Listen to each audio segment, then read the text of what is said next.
Hi, Steve, and here at the Hillsboro Concours d'Elegance again, 2023. And I came around the corner and I saw this beautiful International Harvester Scout, which I don't think I've ever seen one at a car show before. I was really pleased to see it.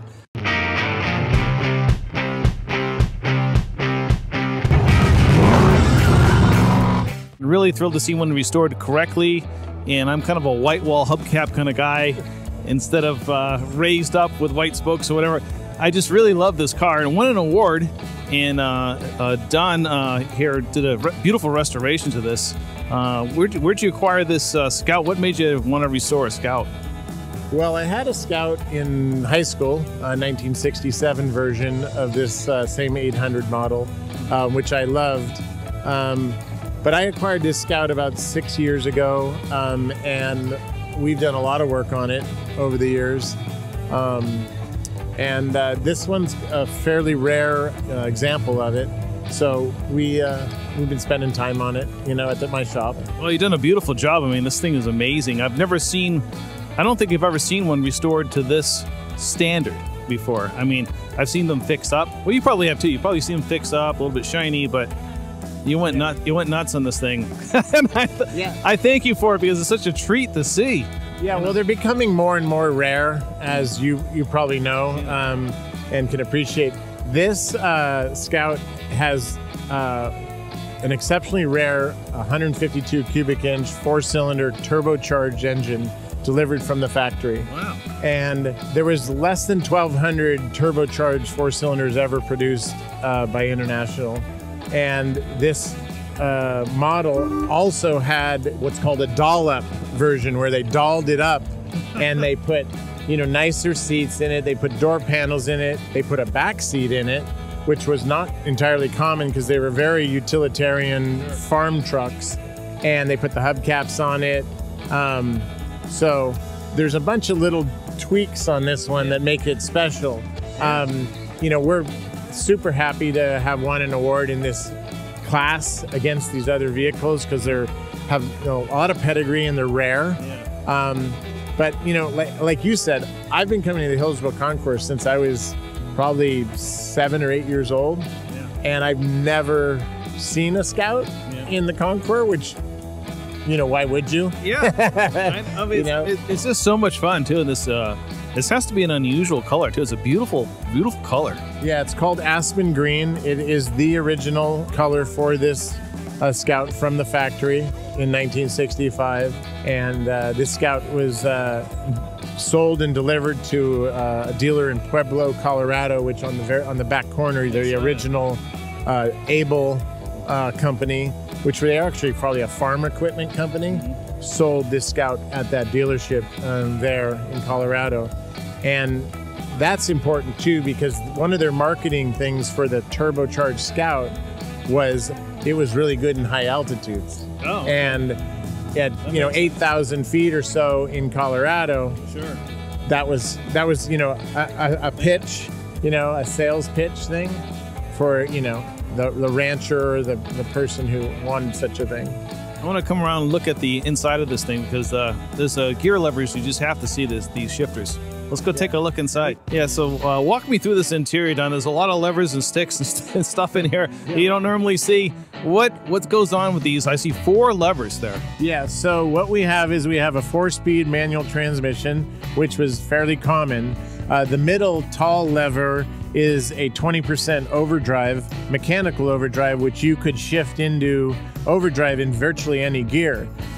So you could have first over, second over, multiple gears. The other 2 sticks are the taller stick is high range 4-wheel drive and then low range 4-wheel drive.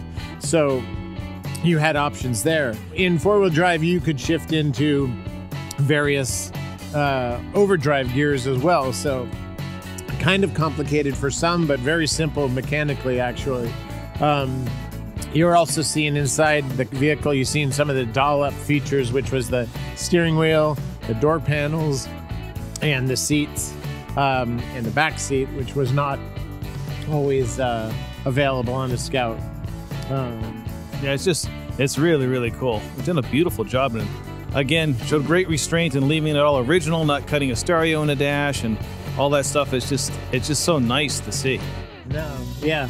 During judging this morning, the radio wasn't working during judging, but it had worked in the morning, so I let it warm up a minute, and it's functioning fine again today. But it was kind of hysterical, laughing with the judge. He's like, "Yeah, sure, it worked."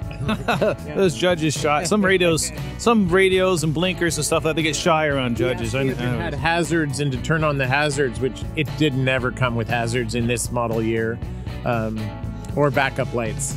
Yeah, I'd like to get a look at that turbocharged engine. Yeah, let's pop the hood and I'll show you that.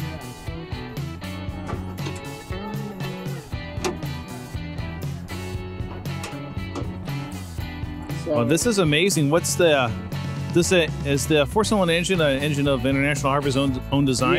Yeah, this is called a slant 4, and it's kind of leaned over. Factory original turbocharger with all the original asbestos covered heat shields around. When they put the turbo on the Scout, they changed a lot of things to accommodate for the turbo. The exhaust manifold was essentially inverted because it became the intake to the turbo, and the exhaust was then increased in diameter to facilitate flow. So that became a 2.5-inch diameter pipe. They increased the size of the radiator, which doesn't look very big in our standards, but to keep cooling. They had a larger air cleaner. They changed the carburation slightly. They changed the timing advance because of the turbo. And they did some other things. They put a heavy clutch in it and some other things that, you wouldn't see visually. Yeah. Well, it's just unusual. I mean, I think a lot of people never knew they made a turbocharged 1965 Scout. I mean, it's highly unusual, and it's really a treat to see. Yeah, it didn't really produce tremendous performance characteristics. The marketing brochures are neat to read, but it was later abandoned, and they went to a 196 4-cylinder. And then they went to a 266 V8, and then they went to a 304 V8. And as you know, 152 doubled up would be, a 304, and so on and so forth. So they basically just improved the performance of the vehicle, but the body style stayed the same all the way into the 70s. It became an 800A and then an 800B, and they just. Essentially the body stayed the same, but they changed some little features on the grille and the front to... I love the front end of this thing. You've got optional fog lights on it too. It's super cool. These are nice little International Harvester. Yeah, I was, classic guy searching the web and found those all original and brand new in the box International Harvester fog lights, which, had to have, but I think they were $75 for the pair. It was like, sure. Yeah, that's cheap. Yeah. Well, there's probably, as rare as they are, there may not be a lot of people looking for them. At all, maybe. Which is great.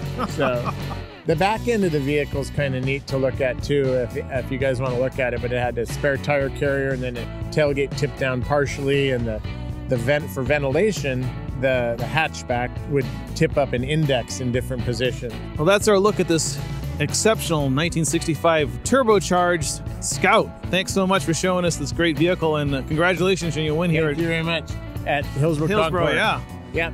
First ever Scout shown, I think. Yeah. So we're setting new records, huh? Your trendsetter is going to be Scouts. There's going to be a ton of Scouts here next year. Well, I was talking to, I know a lot of the older guys, the older guard here, and I was telling them, you guys really maybe need some type of sport utility vehicle class. Yeah. Because there's so many of these cars that maybe were insignificant before, but now they're pretty cool. Jeeps, FJ Toyotas, Jeep, Toyota, early Broncos, all of them. Yeah. And everyone's passionate about it. So. Yeah. Well, but judged by the response, you're absolutely right. I know I'm passionate about it. I just had to see it. Yeah. So thank you. Yeah. Thanks again, and we'll catch you next time in the garage.